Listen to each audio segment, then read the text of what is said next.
Good day everyone, once again this is June Carlo, your property consultant. Guys, if you are looking for a single attached house here at Trece Martires, Cavite, please continue to watch this video. So we are here in a gated subdivision and this is just along the highway, guys, and 10 minutes away to SM Trece.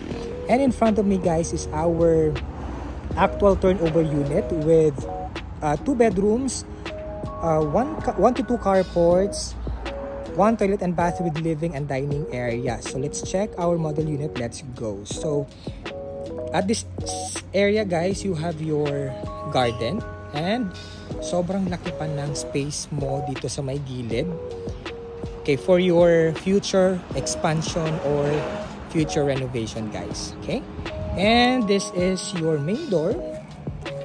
So upon entry, guys, you will be welcomed by your living and dining area.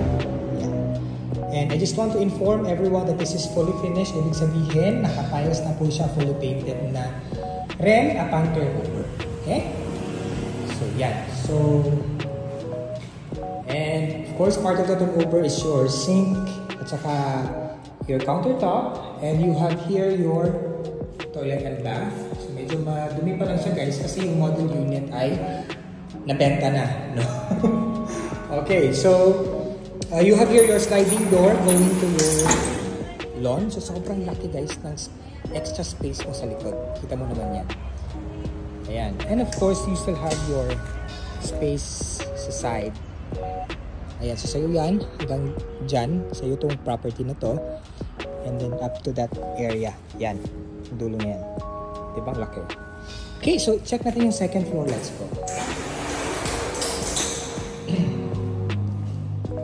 Okay, sa upon turnover na rin po, ganito na rin yung